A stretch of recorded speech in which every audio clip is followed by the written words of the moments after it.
2012లో YSR Congress party పెడితే 5 సంవత్సరాలు ఎమ్మెల్యేగా అధికార పార్టీలో ఉండవలసినటువంటి మాకు అవకాశం ఉన్నప్పటికీ కూడా వైఎస్ రాజశేఖర రెడ్డి గారి కుటుంబంపై ఉండే ప్రేమతోటి మా 5 ఏళ్ల పదవీ కాలాన్ని వదులుకొని జగన్మోహన్ రెడ్డి గారిని నమ్మి రావడం జరిగింది.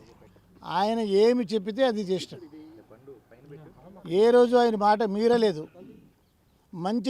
మంచి జరుగున్నా ముఖ్యమంత్రి గారి నుంచే, చెడు జరిగినా ముఖ్యమంత్రి గారి నుంచే. మేము మంచి చేసే అవకాశం మాకు లేదు, చెడు చేసే అవకాశం కూడా మాకు లేదు.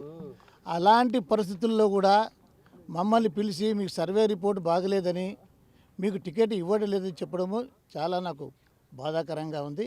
అయినా కూడా దీన్ని దిగమింగుకొని ఈరోజు పోతున్నాము. నా సొంత ఊరు కళ్యాణదుర్గం. ఇప్పటి నుంచి ఇక్కడ పోతున్నాము.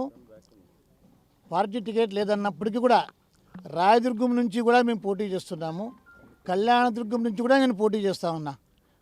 కళ్యాణదుర్గం నుంచి ఇండిపెండెంట్గా కానీ లేదా ఏ పార్టీ టికెట్ ఇస్తే ఆ పార్టీ తరపున కానీ తప్పకుండా కూడా నేను పోటీ చేసి నేను తప్పకుండా గెలుస్తాను. ఎందుకంటే ప్రజల్లో అంత అభిమానం మా పైన ఉంది. కానీ ఏం సర్వేలు ఉన్నాయో దరిద్రం సర్వేలు మాకైతే తెలీదు. అదేవిధంగా రాయదుర్గంలో కూడా మా భార్య తప్పకుండా పోటీ చేస్తుంది. రాయదుర్గం నుంచి కూడా కళ్యాణదుర్గం నుంచి కూడా మా కుటుంబం నుంచి ఎక్కడి నుంచి అవకాశం వస్తే అక్కడి నుంచి పోటీ చేస్తాము, లేదా ఇండిపెండెంట్గా కానీ పోటీ చేస్తామని మీ అందరికీ కూడా తెలియజేస్తున్నాం.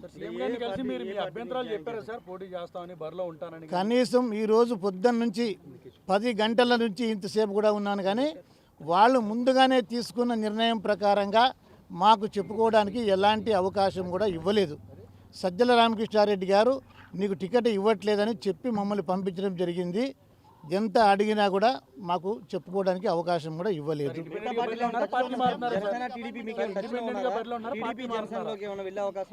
ఏ అవకాశం వచ్చినా కూడా దాన్ని సద్వినియోగం చేసుకుంటాము. ఏ అవకాశం లేకపోయినా ఇండిపెండెంట్గా కానీ కూడా తప్పకుండా పోటీలో అయితే కళ్యాణదుర్గం రాజదుర్గం 2 చోట్ల కూడా ఉండి తీర్థం. కలవలేదు. సీఎం గారిని కలుస్తామని చెప్పినాము. ఆయన బిజీ అని చెప్పినారు. ఇంకా ఉదయం 10:30 నుంచి ఇంతసేపు ఉన్నాము. ఇంకా ఇంతకన్నా పెద్ద అవమానం మాకు అవసరం లేదు. కాబట్టి మాకు నమ్మించి తీసుకొని వచ్చి నమ్మినందుకు మా గొంతు కోయడం ఒకటే మిగిలింది. మా జీవితాలు సర్వనాశనం అయిపోయినాయి ఇక్కడికి. కాబట్టి ఇప్పటికైనా కూడా మేము సొంత నిర్ణయాలు తీసుకొని స్వతంత్రంగా బ్రతకాలనుకున్నాం. కాబట్టి తప్పకుండా నేను నా కొడుకు లేదా నా భార్య ఒక దగ్గర పోటీ చేస్తారు. నేను కళ్యాణదుర్గం నుంచి ఇండిపెండెంట్గా తప్పకుండా పోటీ చేస్తాను. ఎక్కడి నుంచి అయినా కూడా సరైన అవకాశం వస్తే కూడా దాన్ని కూడా అందిపుచ్చుకోవడానికి సిద్ధంగా ఉన్నాం. It's not a game, it's a rich thing.